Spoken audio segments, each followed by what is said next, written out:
So what is this nature and the scale of the threat from Islamic State, and what should UK government's response be? I'm joined now by Diana Darke, an author and Syria specialist, David Toube, the Director of Policy at anti-extremism organisation Quilliam, and Macer Gifford, who is a nom de plume, fought against the Islamic State in Syria with the Kurdish YPG militia. Good evening and welcome to all of you. Diana Darke, first of all, we hear that Donald Trump will soon be able to stand up and say 100% of the caliphate is gone. Is this a very simplistic statement? Of course. What would you expect? But yes, of course. But is it a dangerous statement for him to make? Incredibly dangerous because of the consequences it's already set in train. And it's led to, obviously, a sort of power struggle and you know, lots of instability and question marks about what's going to happen to this whole 30% of Syria east of the Euphrates. So big question marks, nothing is resolved, nobody knows what on earth is going to happen next. Plus, of course, it means that Turkey is now not focused on Idlib, and so extremists, the Jabhat al-Nusra group there, the extremists have pushed forward unprevented by Turkey, so they're now controlling 70 to 80% of that area. So extremism is on the rise in Idlib, while supposedly it's being clamped down on in the final pockets of Daesh. But they say ISIS. the final, you know, and of course Donald Trump will say the final pockets of Daesh, Yes, but what yes. you know is that actually they're very good at the retreat.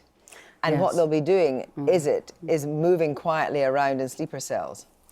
Absolutely. They're very, very practiced. They've got 15 years experience of this kind of terrain, you know, from the Iraq invasion since 2003. So they've got good relationships with tribal leaders. They know how to disappear in this kind of landscape. So yes, they're very, very practiced. Well, you fought alongside the Kurds.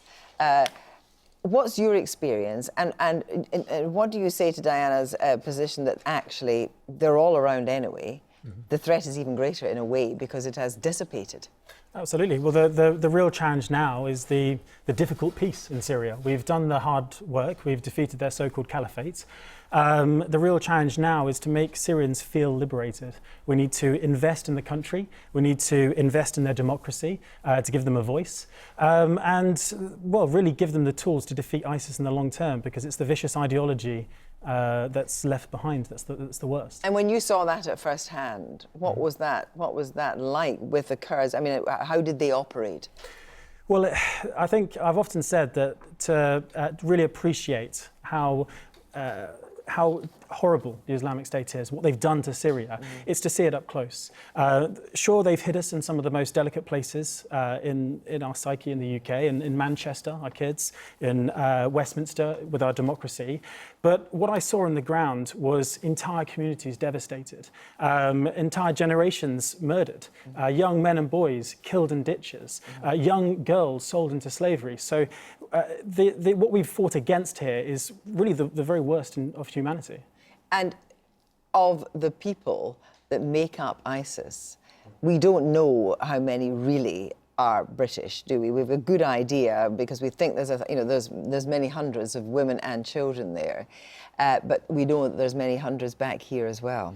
Yeah, well, one statistic is, a horrifying statistic, is that only 1 in 8 jihadis that fought in the Syrian civil war have actually faced a courtroom. And that's already, so the British government's record on this is not good.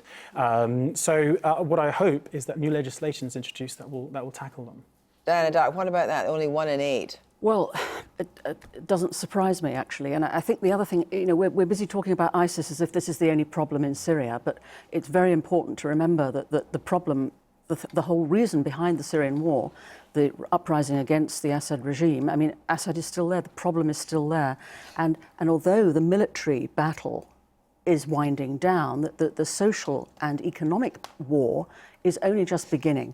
And the levels of deprivation, even in government-controlled Syria, are extreme. I mean, you're talking about 2/3 of the Syrian population living in poverty. Which brings us on to David and your view of how best the British government can handle both British ISIS fighters and their families who are still there and ones that are here. Well, we clearly have an obligation here. There are many things that Britain ought to be exporting to the rest of the world, but terrorists are not one of them. And we have an obligation to make sure that wherever possible, and I don't want to underestimate to any degree the difficulty of doing so, those who have committed crimes are brought before British courts and tried, and if the evidence is there, convicted.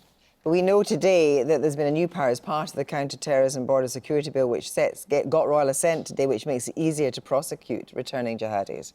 Yes, and it's our national obligation to do so. I mean, we're a state that is founded on the rule of law, and it is the thing that makes us more resilient and also better than the caliphate. We need to show that we implement the rule of law. But what would you say should happen to the women that went to fight and to be with fighters?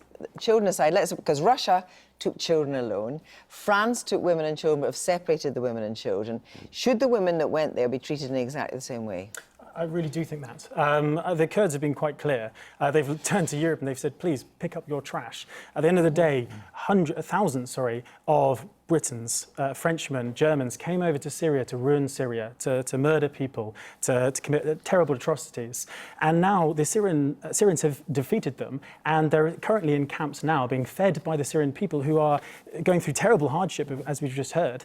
And they feel a huge amount of injustice, that the world is really not doing enough for them. But David, we already know, we just heard that one of the young women from East London wants back. Right. So back to face what? Well, we need to differentiate between women and children. Yes.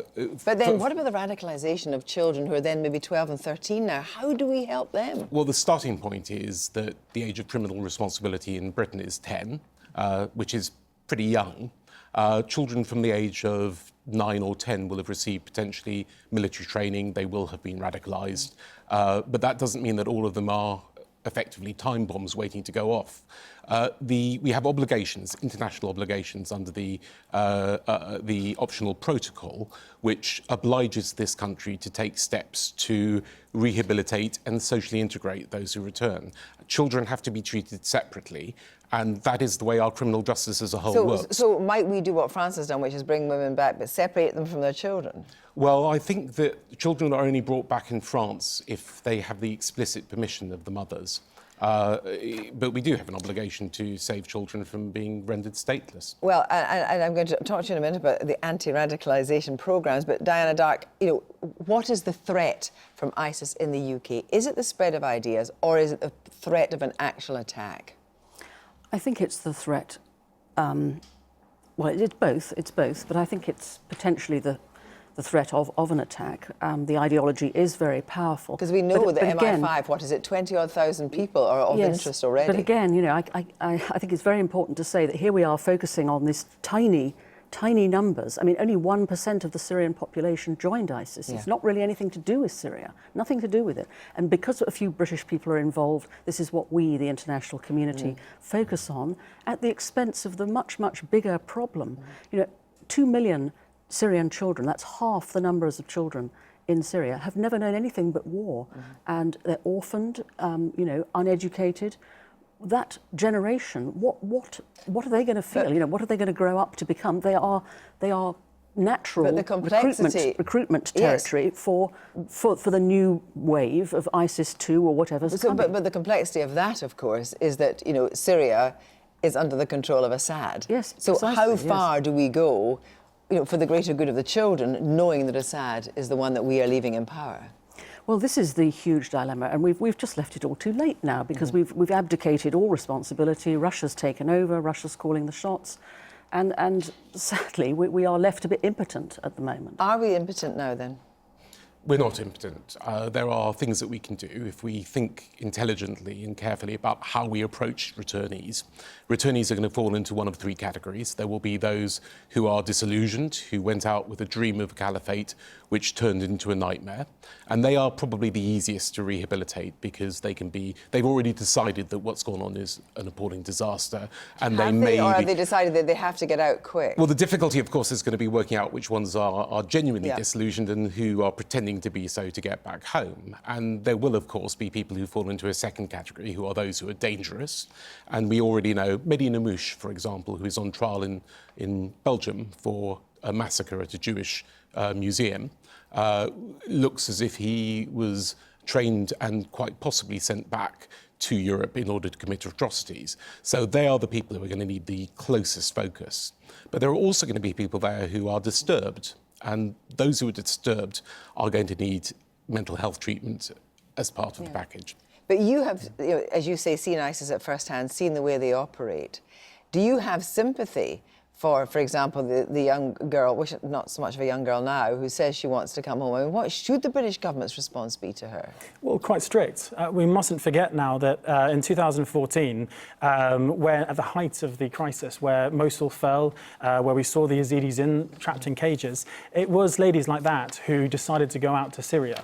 It was their decision to go. Yes, that had happened by then, of course. Of course. So they had seen it on the news, and they had agreed with it and gone out, and now that the ISIS has been defeated, and may I say by the SDF, which we mustn't forget is an important player in the region. So it's not just, we're not left just with Assad now. We're left with 30% of Syria controlled by the SDF, who are our friends on the ground. Yes, but you've got Assad helped by Russia, so it's not as if the SDF is suddenly going to take over the rest of Syria. We are where we are. So Diana Darke, I mean, the point is, should we then be rethinking our policy towards the whole of that region?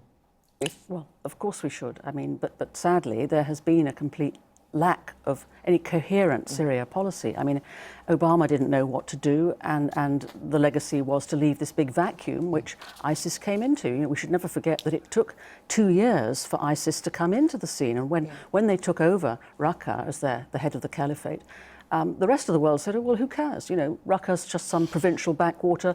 What harm can they do there? And they were just allowed there. I mean, nobody in Damascus gave a damn about it. So for 2 whole years, they were allowed to grow like a germ in the perfect environment. It was only when they burst out then that suddenly we took notice. So we left this vacuum. First ISIS filled it, and then Russia filled it in 2015. So just one final question, because we know about this one girl. Would you bring her home? Where do you all stand in that? Would you bring her home? Very difficult. How old is she? She's probably about 19 now, I think. Tighten the legislation. We need to make sure that those that come home are dealt with properly, and that justice to the Yazidi people and to the Syrian people is given by this government, who also need to protect us at home as well. Would you bring her home? If she's only 19, I would look sympathetically at it, but yes, it needs to be very strictly done, certainly. I would bring her home, and if the evidence is there, she should be prosecuted. We mustn't forget that women played a significant role in both enforcing ISIS's regime and in fighting towards the end of the conflict. Thank you all very much indeed.